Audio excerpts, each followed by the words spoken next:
തമിഴ്നാട്ടിൽ ഒറ്റയ്ക്ക് നിന്നാൽ ക്ലച്ച് പിടിക്കില്ലെന്ന് ഇക്കഴിഞ്ഞ ലോക്സഭാ തെരഞ്ഞെടുപ്പ് മുതൽക്കേ മനസ്സിലായ ബി.ജെ.പിക്ക് തമിഴ്നാട്ടിൽ ചാരി നിൽക്കാൻ ഒരു തൂൺ ആവശ്യമുണ്ട്. അതിലേക്കുള്ള വഴിയായിട്ടാണ് അവർ വിജയിയുടെ പാർട്ടിയെ കാണുന്നത്. നിയമസഭാ തെരഞ്ഞെടുപ്പ് തൊട്ട് DMK സഖ്യത്തിന് എതിരായി അണ്ണാ DMKയും വിജയും മത്സരിക്കുമ്പോൾ സ്റ്റാലിൻ വീണ്ടും അധികാരം പിടിക്കുമെന്നാണ് ബി.ജെ.പിയുടെ വിലയിരുത്തൽ.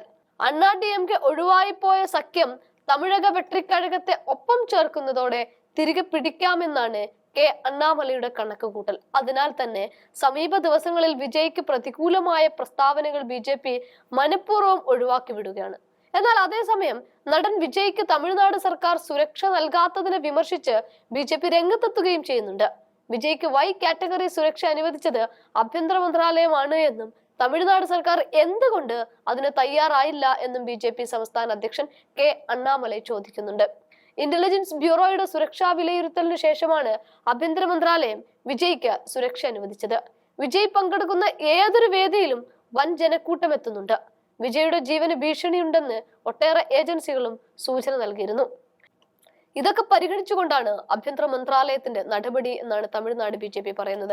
പക്ഷേ എന്തുകൊണ്ടാണ് സംസ്ഥാന സർക്കാർ വിജയ്ക്ക് ഈ സുരക്ഷ നൽകാതിരിക്കുന്നതെന്ന് ചോദിക്കുന്ന ബി.ജെ.പി ഭീഷണി നേരിടുന്ന സാഹചര്യത്തിൽ സുരക്ഷ നൽകേണ്ട ഉത്തരവാദിത്തത്തിൽ നിന്ന് DMK സർക്കാർ മാറി നിൽക്കുന്നത് അംഗീകരിക്കാനാവില്ല എന്ന് പറയുന്നുണ്ട്. കേന്ദ്ര സർക്കാർ വക VVIP സെക്യൂരിറ്റിയാണ് വിജയ്ക്ക് ഏർപ്പെടുത്തിയിരിക്കുന്നത്. പ്രധാനമന്ത്രി അടക്കമുള്ളവർക്ക് നൽകുന്ന സുരക്ഷാ ചുമതലയിൽ നിന്ന് ഒരു പടി ഇറങ്ങി Y കാറ്റഗറി സുരക്ഷയാണ് വിജയ്ക്ക് കേന്ദ്ര സർക്കാർ ഒരുക്കിയത്. 2 കമാൻഡോമാർ ഉൾപ്പെടെ 11 CRPF ഉദ്യോഗസ്ഥർ അടങ്ങുന്ന സംഘത്തിനാണ് സുരക്ഷാ ചുമതലയുള്ളത്. കേന്ദ്ര ആഭ്യന്തര മന്ത്രാലയത്തിന്റേതാണ് തീരുമാനം.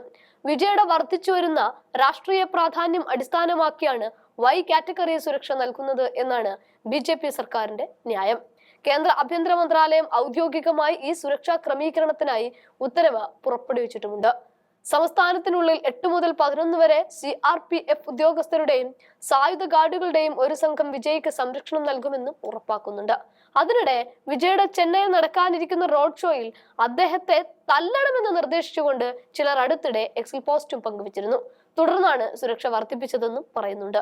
അതേസമയം തമിഴ്നാട്ടിൽ വിജയുടെ പ്രാധാന്യം നാൾക്കുനാൾ വർദ്ധിക്കുന്ന സാഹചര്യത്തിൽ സൂപ്പർ താരം കമൽഹാസനെ രംഗത്തിറക്കി വിജയ്ക്ക് ചെക്ക് വെക്കുമെന്നാണ് DMK കരുതുന്നത്. ഇനി ഒഴിവ് വരുന്ന രാജ്യസഭാ സീറ്റുകളിൽ ഒന്നിൽ കമൽഹാസന് DMK വെച്ച് നീട്ടിക്കഴിഞ്ഞു. ഈ സാഹചര്യത്തിലാണ് ബി.ജെ.പി നടൻ വിജയെ തങ്ങളുടെ കൂടെ നിർത്താനുള്ള നീക്കം ശക്തമാക്കി രംഗത്ത് വരുന്നത്.